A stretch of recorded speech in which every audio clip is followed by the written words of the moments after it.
नमस्कार साथियों। आज के अंक में आपका स्वागत है। मैं दिलबाग सिंह धनखड़। आपको पता होगा कि कुछ समय पहले तक बांग्लादेश से हमारे बहुत अच्छे संबंध थे। बांग्लादेश और भारत की जो विदेश नीति वो काफ़ी एक दूसरे को प्रभावित करती थी और काफ़ी एक दूसरे के सहयोग के साथ दोनों ही देश अपना बहुत अच्छा तेज़ी से विकास कर रहे थे। लेकिन जब से वहाँ शेख हसीना जी की सरकार गिराई है, कट्टरपंथियों ने एक आंदोलन चला करके, उसके बाद से बांग्लादेश के साथ हमारे संबंध जो हैं दिन पर दिन खराब होते जा रहे हैं। अब साथ ही आपने एक चीज़ और देखी होगी कि जो वहाँ एक आंदोलन किया था छात्रों ने, हालांकि छात्र आंदोलन कहते हैं उसको, बांग्लादेश के अंदर जो शेख हसीना जी की सरकार गिराई थी, उनके तख्ता पलट किया था, उनको अपने देश से भागना पड़ा था।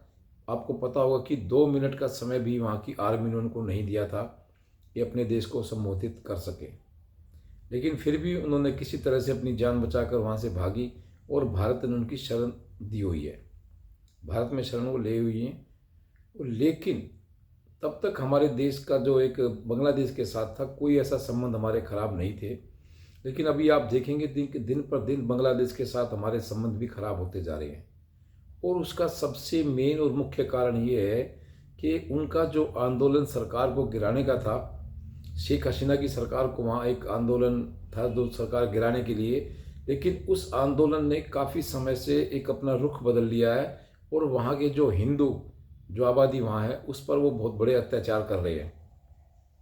काफ़ी मीडिया में, सोशल मीडिया में आपने सब जगह देखा होगा कि किस तरह से वहाँ कट्टरपंथी समुदाय के जो लोग हैं वो काफ़ी अपने जो एक वहाँ हिंदुओं पर बहुत ज़्यादा अत्याचार कर रहे हैं। जो वहाँ की जो मुस्लिम बरादरी है वो हिंदुओं पर बहुत अत्याचार कर रही है, बहुत लोगों को मार रहे हैं, उनको घरों को जला रहे हैं, मंदिरों को तोड़ रहे हैं, बहन बेटियों के साथ दुष्कर्म कर रहे हैं।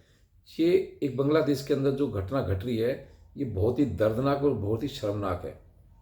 पूरे वर्ल्ड से इस पर घटना का काफ़ी उसको बहुत निंदा की जा रही है, लेकिन अभी तक इस पर कोई ठोस कार्रवाई किसी भी सरकार की तरफ से होती दिखाई नहीं दे रही थी। लेकिन अभी आपको पता होगा कि कुछ दिन पहले ही जो ब्रिटेन की, जो इंग्लैंड की संसद में भी ये मामला उठा है, अमेरिका में भी ये मामला उठा है। यूनिस की सरकार वहाँ कुछ नहीं कर पा रही है, वो केवल अपने एक, या तो वो असहाय हैं या वो जान करके इसको काम को कर रहे हुए हैं। हालांकि उनको शांति नोबेल पुरस्कार मिला हुआ है, लेकिन उनकी तरफ से कोई भी शांति की पहल होती दिखाई नहीं दे रही है। ये बहुत ही एक दर्दनाक और बहुत ही दुख की बात है कि वहाँ के जो हिंदू, जो उनके देश के नागरिक हैं, बांग्लादेश के नागरिक हैं, उनका कोई भी वहाँ रक्षक दिखाई नहीं दे रही है। कोई भी उनकी रक्षा करने को, उनको आगे बचाने के लिए उनके कोई उनकी सहायता के लिए नहीं आ रहा है। हालांकि वो बेचारे किसी को कुछ नहीं कह रहे हैं, लेकिन कट्टरपंथियों ने अपना गुस्सा अब उन पर निकालना शुरू कर दिया है। जैसा कि आप देखते रहे हमेशा होता आ रहा है। बांग्लादेश के अंदर बहुत ज़्यादा हिंदुओं की आबादी थी, लेकिन धीरे धीरे धीरे घटते घटते अब वो वहाँ मुश्किल से 6-7% ही रह गई है। यानी कि 1-1.25 करोड़ के करीब वहाँ आबादी रह गई है। बाकी धीरे धीरे धीरे वहाँ बिल्कुल आबादी हिंदुओं की ख़त्म होती चली गई है, जैसे पाकिस्तान के अंदर हिंदुओं की आबादी ख़त्म कर दी गई। इस घटती आबादी के पीछे सबसे बड़ा मैं मानता हूँ एक जो समझौता हुआ था, जो जवाहरलाल नेहरू का और लियाकत का, यानी जिसको लियाकत नेहरू एक पैक्ट जिसको बोलते हैं, वो समझौता। वरना उस समय जब दोनों देशों में काफ़ी ये झगड़े फसाद चल रहे थे, काफ़ी देशों के नागरिक जो हिंदू थे वो हिंदुस्तान में आ रहे थे पाकिस्तान से और बांग्लादेश से, और जो मुस्लिम थे वो अपने पाकिस्तान जा रहे थे। थोड़ा बहुत बीच में कहीं भी कुछ घटनाएं घट भी रही थी, लेकिन जब दोनों देशों ने, राजनेताओं ने, नेहरू ने और लियाकत ने एक पैक्ट तैयार किया, एक साइन किया कि हम अपने देश के नागरिकों की सुरक्षा करेंगे।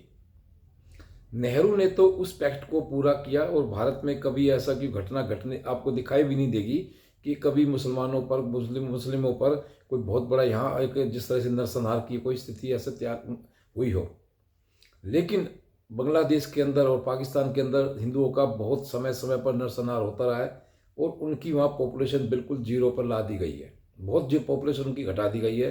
तो मैं इसमें मानता हूँ कि हमारी सरकार को इसमें तुरंत इंटरफेयर करना चाहिए, क्योंकि वहाँ जो लोग बचे, जो लोग वहाँ रह रहे हैं, जो आज लोग वहाँ मर रहे हैं, जो कट रहे हैं, उसके पीछे हमारी भारत सरकार का एक बहुत बड़ा हाथ है।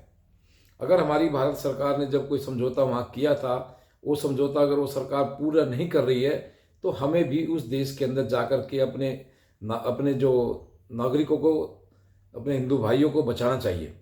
हमारे देश के अंदर उनको आने का पूरा हक था, लेकिन हम ही ने उनको आश्वासन दिलाया कि आप लोग वहाँ आराम से शांति से रह सकते हैं, अन्यथा वो लोग भी अपने जैसे तैसे करके भारत में आ जाते और ये आज उनको ये दुख का दिन ये नहीं देखना पड़ता।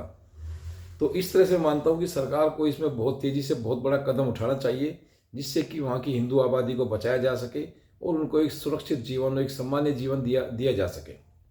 हालांकि आज जो हमारे डिफेंस सेक्रेटरी हैं वो वहाँ पर पहुँच रहे हैं और वहाँ की सरकार से उनकी बातचीत होनी है, देखिए उसमें क्या फैसला होता है। और साथ ही आपको थोड़ा सा एक बॉर्डर पे भी हलचल दिखाई देगी। इसी के संदर्भ में जो अभी उसने बांग्लादेश ने कुछ 6 ड्रोन, हालांकि उनके पास 12 ड्रोन आने थे, उन्होंने 6 ड्रोन को अपने बॉर्डर पे लगा दिया है और वहाँ से निगरानी कर रहे हैं कि भारत की जो इंडियन आर्मी है वो कुछ हरकत में तो नहीं आ गई है, वो वहाँ बॉर्डर पर कुछ हलचल तो नहीं हो रही है। यानी कि ये समझिए कि अभी तक हमारी इंडियन आर्मी ने एक भी स्टेप आगे नहीं उठाया है। जब तक हमारी भारत सरकार कुछ नहीं कहेगी, जब तक मोदी सरकार इस पर कोई एक्शन नहीं लेगी, हमारी आर्मी बिल्कुल भी कोई एक्शन नहीं लेगी। लेकिन बांग्लादेश की जो आर्मी है, जो गार्ड है या जो उनकी सरकार है, अंतरिम गवर्नमेंट है, उनको अंदर ही अंदर एक बहुत बड़ा डर सता रहा है कि कभी इंडिया हम पर हमला ना कर दे, क्योंकि जैसे उनको उनके कर्म है, उन कर्मों के अनुसार उनको डर तो लगना चाहिए और डर लग भी रहा है। बांग्लादेश की जो सरकार है उसको इस समय पूरा खतरा है कि कभी इंडिया के साथ हमारा कोई विवाद या युद्ध ना छिड़ जाए। लेकिन इस चीज़ को देखते हुए फिर भी वो लोग अपनी हरकत से बाज नहीं आ रहे हैं और वहाँ बॉर्डर की केवल निगरानी करने की कोशिश कर रहे हैं। इसमें इस तरह से मुझे लगता है कि हमारी जो भारत सरकार है उनको उनसे बिल्कुल सामने बिल्कुल एक दो टूक बात करनी चाहिए कि भाई आप इस चीज़ को रोके, वरना आपके लिए ये अच्छा नहीं होगा। क्योंकि हमारे जो भारत का जो नेहरू लियाकत पैक्ट था उसको अगर कोई सरकार लागू नहीं कर रही है, कोई सरकार उसको नहीं मान रही है, तो हमारी देश की सेना को पूरा हक है कि वहाँ जाकर के देश के अंदर इंटरफेयर करके उन नागरिकों को, हिंदू नागरिकों को वहाँ से निकाला जा सके।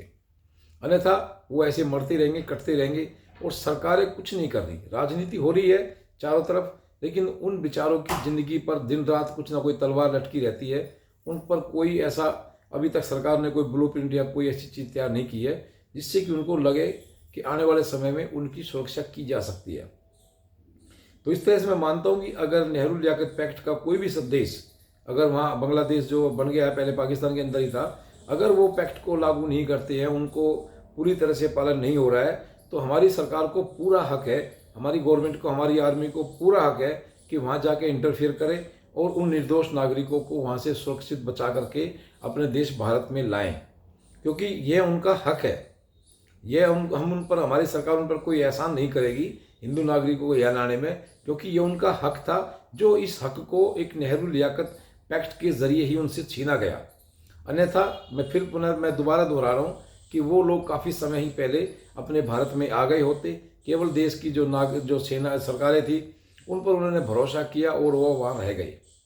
हालांकि काफ़ी समय तक बांग्लादेश में ये चीज़ ठीक भी चल रही थी, लेकिन शेख हसीना की सरकार गिरने के बाद से उन लोगों पर आफत का बिल्कुल पहाड़ टूट गया है और सरकार को तुरंत इसमें कोई ना कोई एक्शन लेना चाहिए। वो हमारे देश के हमारे भाई हैं, उन पर जरूर कोई ना कोई देश को, हमारी सरकार को सुरक्षा उनको देनी चाहिए और सरकार से दो टूक बात करनी चाहिए। अन्यथा जैसे 1971 में इंदिरा गांधी ने देश के अंदर, बांग्लादेश के अंदर हमारी सरकार सेना को भेजा था, उस समय हमारे को जरूरत नहीं थी। उनका पाकिस्तान का आपस का इंटरनल मामला था, वही दूसरे को मार काट रहे थे, लेकिन फिर भी वहाँ हमारी उस समय की जो इंदिरा गांधी सरकार थी उसने हमारी आर्मी को भेजा। हमारी काफ़ी आर्मी के जवान वहाँ शहीद भी हुए, जबकि हमें उस समय हमारे देश की वहाँ कोई ज़रूरत नहीं थी कि वहाँ पर आर्मी को भेजा जाए। वो आपस में मर रहे थे तो उनको मरने देते, हमारे देश की आर्मी को वहाँ भेजने की कोई ज़रूरत नहीं थी। लेकिन अब मुझे लगता है कि इस समय हमारे देश की आर्मी को वहाँ भेजना बहुत ज़्यादा ज़रूरी है, जो कि ताकि उन नागरिकों की वहाँ से बचाया जा सके, सुरक्षित इस देश में ले जा सके और उनके बच्चों का, उनके जो जीवन का जो एक अंधकार सिस्टम है उसका अंधकार को मिटाया जा सके और वो सुख शांति से अपनी जीवन बिता सके। इस प्रकार मुझे, जैसे आज हमारे डिफेंस सेक्रेटरी वहाँ पहुँच रहे हैं, इसलिए इससे थोड़ा सा मुझे उम्मीद जगी है कि शायद मोदी जी इस पर कोई ना कोई कार्रवाई या कोई ना कोई उन्होंने प्लानिंग की है, और शायद वो लगता है कि अगले कुछ दिनों में देखने को मिलेगी।